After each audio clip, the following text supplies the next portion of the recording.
सुनो सुनो सुनो, महाराज धीराज का हुक्म है कि जो उसे सबसे लंबी कहानी सुनाएगा उसे रामगढ़ की जागीर तथा एक मुंह मांगा इनाम दिया जाएगा। मगर जिसकी कहानी लंबी ना हुई उसे कारावास में भी डाल दिया जाएगा। सुनो सुनो सुनो, सुनो सुनो सुनो। यह सुनकर दूर दूर से कहानीकार आए, परंतु राजा को संतुष्ट न कर पाए। कहानियां तो लंबी थीं, परंतु राजा सोचता, कहानी तो सुन ली है, अब व्यर्थ में जागीर क्यों दूं? धीरे धीरे बहुत से कहानीकार कारावास में बंद कर दिए गए। एक कहानीकार के नौजवान बेटे को अपने पिता का कारावास में बंद होना बहुत खला। उसने राजा को सबक सिखाने का मन बना लिया और जा पहुंचा राज दरबार कहानी सुनाने के लिए। बोला, महाराज, एक किसान का बहुत बड़ा खेत था।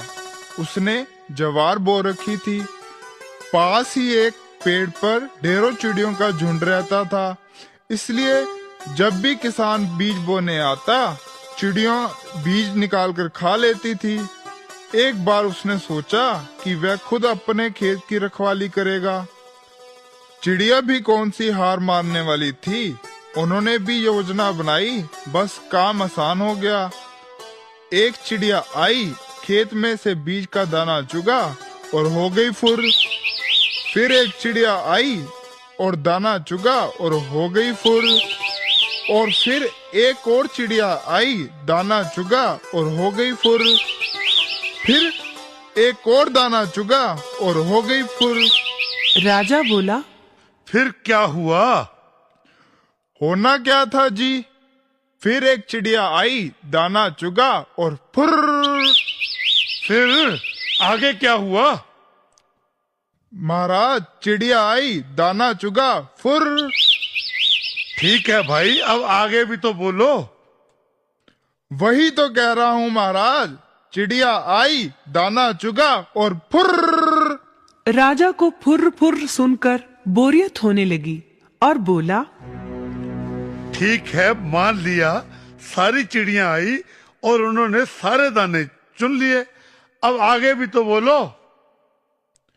ऐसे कैसे चुग लिए महाराज? एक एक चिड़िया आएगी, एक एक दाना चुगेगी, सभी दाने खत्म होंगे, तभी तो कहानी आगे चलेगी। एक चिड़िया आई, दाना चुगा और फुर्र। राजा समझ गया कि आज शेर को सवा शेर मिला है। ये कहानी तो कभी खत्म ही नहीं हो सकती। इसे दंड कैसे दूं? इसे इनाम देकर ही पीछा छुड़ाना बेहतर है। बोला, अरे नौजवान, तू फुर फुर बंद कर। सचमुच तेरी कहानी सबसे लंबी है। तुम्हें रामगढ़ की जागीर इनाम में दी जाती है। परंतु महाराज, मेरा मुंह मांगा इनाम। हाँ हाँ, वो भी बोलो, तुम्हें क्या चाहिए? मेरा इनाम यही है कि आप सभी बंद कहानीकारों को छोड़ दें। बिना बात किसी को सताना अच्छी बात थोड़ी ही है। इससे राजलक्ष्मी नाराज हो जाती है और देश और राजा दोनों ही नष्ट हो जाते हैं। मैं चाहता हूँ कि हमारे वतन पर ऐसी विपदा कभी ना आए। बात तो तुम्हारी ठीक है। हम हुक्म सुनाते हैं, सभी कहानीकारों को बादब छोड़ दिया जाए। ये युवक बहुत समझदार है। हम घोषणा करते हैं कि हम राजकुमारी का ब्याह इस युवक से करेंगे और हमारे बाद यही इस देश के महाराज होंगे।